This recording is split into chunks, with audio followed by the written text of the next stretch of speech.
伴随着8枚硬币的融入，眼下再拿回最后的1枚，就能变回完全体的姿态。然而正在这关键时刻，却被安库给阴一手，因为在之前的多个场地多次发现卡扎利的气息，所以早已经有所谋划。虽然如今打不过卡扎利，但剩下的1枚已经藏起，可以用鸟系的硬币交换。紧接着安库出其不意，直接把印斯丢入安全区，以此来故意虚晃一枪，证明是在印斯的手上。等到卡扎利稍显焦灼，立马夺回自己的硬币，如此便可以置身事外。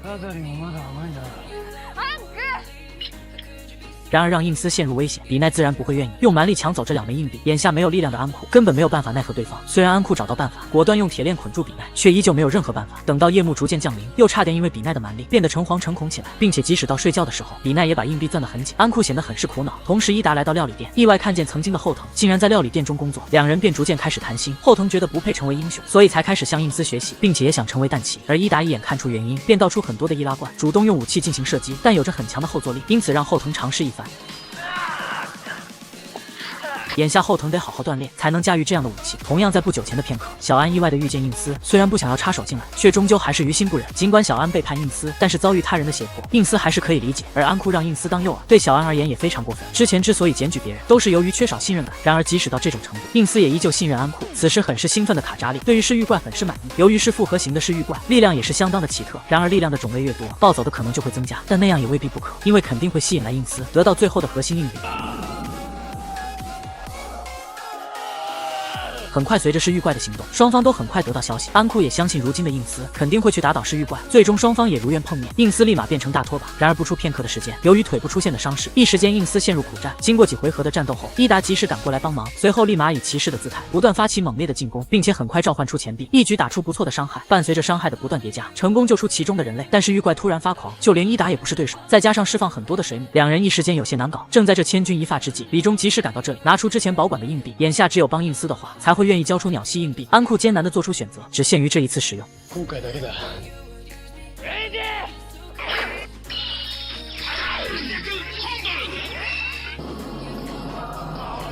虽然安库很不情愿，但印斯确实摔得飞起。随后印斯召唤孔雀翼，以能量的形式释放而出，瞬间造成高额的伤害，令众人感到十分吃惊。紧接着印斯纵身一跃，在飞向噬域怪的同时，中心的能量形成圆盘，不断抵挡噬域怪的能量。紧接着迅速逼向噬域怪，通过圆环释放的火焰开始补上最后的输出，最后再补上2下重击。印斯立马发动大招。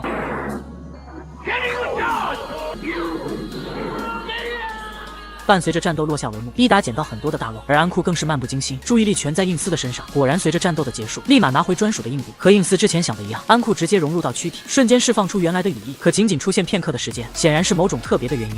作为鸟系贪欲者的安库，虽然得到3枚鸟系硬币，如愿闪现出羽翼的虚影，可由于某种特殊的原因，还是变回单手的状态。面对印斯一味的询问，只好解释要恢复的话，核心硬币必须得够多。而看到担心哥哥的比奈，印斯的内心更加无奈，因为安库没有恢复身体，信无疑就是这种状态。逐渐想起安库所说的话。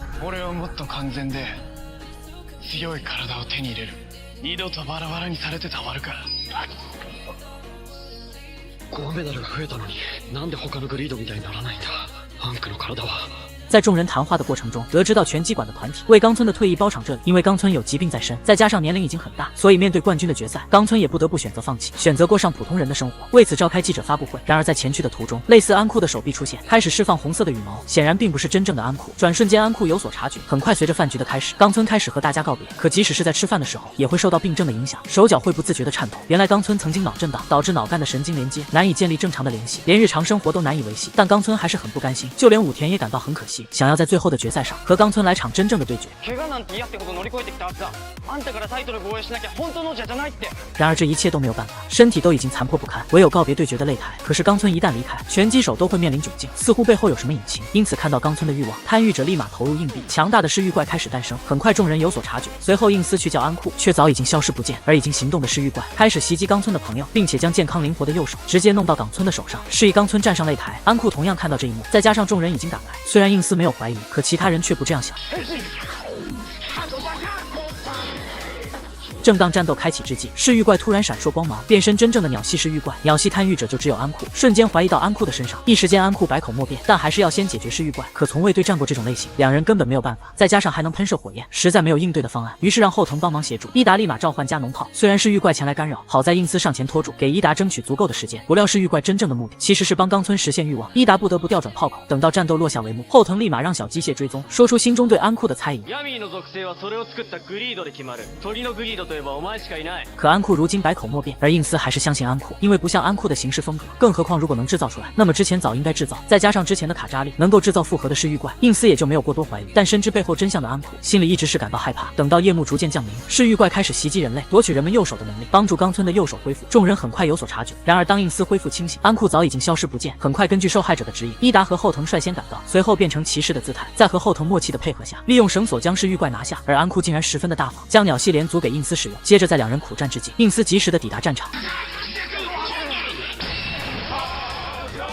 可对付火系应该用水系，安库给予这样的安排，似乎是有特殊的目的。很快随着双方的对决，应思根本破不了防。经过几回合的战斗后，双方都飞向空中战斗，一时间打得不分上下。但是连组都有副作用，在安库的精心安排下，应思逐渐是败下阵来，而安库依旧我行我素。伴随着火焰的不断释放，应思根本难以招架。伊达立马组织火力援救陷入危险的应思。